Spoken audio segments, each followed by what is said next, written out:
Hey folks, it's Brett Pruitt again, and we're going to talk a little bit in this video about determining your needs. If you've decided that you want to live in an RV full-time, uh, the number one thing that you've got to do before you even look at financing is kind of determine your needs. The best thing to do is to get online and look at different types of recreational vehicles.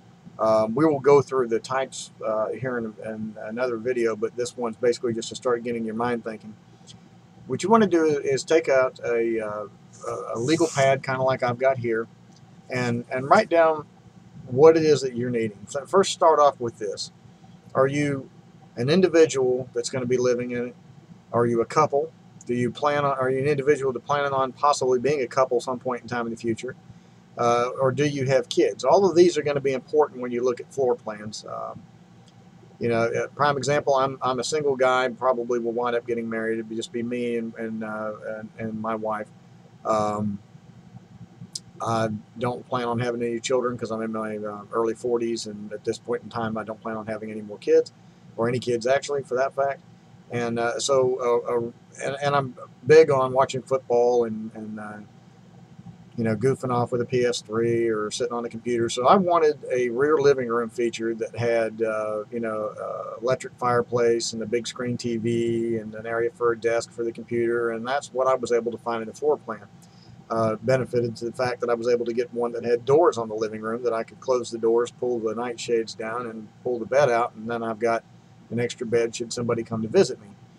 Um, if you're a family and you're thinking about maybe taking your kids out and doing a homeschool adventure where you travel around to national parks, or as you're teaching kids history, you actually go to those sites, then you're probably going to want some sort of an RV with a bunkhouse plan so that you have some bunk beds and maybe they sleep more than two. That way you've got a little more comfortable facilities for your family. You want to take a look at your kitchens. There's a lot out there that have a 2-burner stove, or 3-burner stove, or a 4-burner stove with maybe an oven, and you've got regular microwaves and convection microwaves and residential style refrigerators versus the RV style refrigerators like I've got.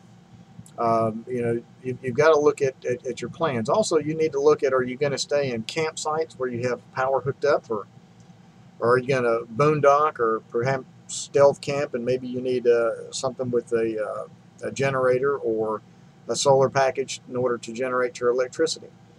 You also got to think about, is laundry facilities important to you? Do you need a tub, or is a nice stand-up shower available that is going to work for you? And as we talk about different types of RVs, we'll get into a little bit more of that. But keep in mind, all bathrooms are different. Some of the tips, and I'll give you one now, and I'll hit it again later, is a toilet that is porcelain is a must. Plastic toilets, which come in a lot of RVs as a standard, is not a good idea for you because it's impossible to keep clean. The beautiful thing about porcelain is it's impervious, so therefore it won't stain easily, and you can clean it very easily. Your shower sizes. You've got to look at your ceiling heights, especially if you're a taller person. That's where maybe a travel trailer won't work, but a fifth wheel will. Or maybe a Class A versus a Class C motorhome. You also need to look and see, is travel going to be your main deal? Because if it is, then, and you're not comfortable towing something heavy behind you, then perhaps you might want to look at a Class B, C, or an A RV, that you maybe can tow a small vehicle behind, or if that's important to you. There's a lot of people that retire that they want to chase the 70-degree zone. We call that basically 70-degree temperatures, and in the summertime they may go up into Canada, and in the wintertime they come back down to maybe Arizona or Florida or Texas or someplace where it's a little bit warmer. If you're looking at homeschooling your kids, you've also, that's the kind of things that you need to think about. Is start writing a list out of what your plans are in retirement. Is it travel? Is it going from job to job and having a nice place to come home to? Is it having the necessary creature comforts, but you're bringing your family with you so that you can do homeschooling? These are the ideas that full-timers need to think about, because living full-time in an RV is different than living full-time in a house. You've got water tanks and gray water tanks and black water tanks, to think about, and the chemicals that you need to make to put in them or buy to put in them. You've got to think about the fact you can't use standard toilet paper. You have to use an RV grade toilet paper, something that's fast dissolving so it doesn't clog your black water tanks up. You need to think about, the dumping of your waste water.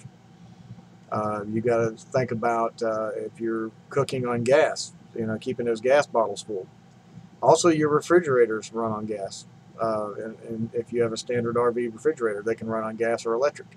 Your water heaters will run on gas or electric.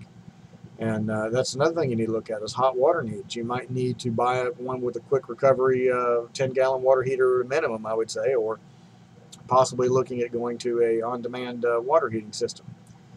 So those are things that you want to think about. But the most important deal right now is determine what your purpose is for living full-time in an RV. I can tell you that for me, it's been wonderful. I've actually been able to lower my living standards by over $500 a month between the savings and gas traveling back and forth to work and the savings and difference in what I was paying in rent and insurance.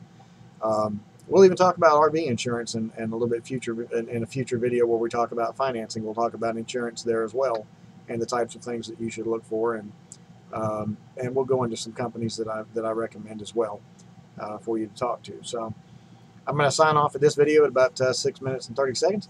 Keep coming back to our site and taking a look at the videos we have put up. Thank you.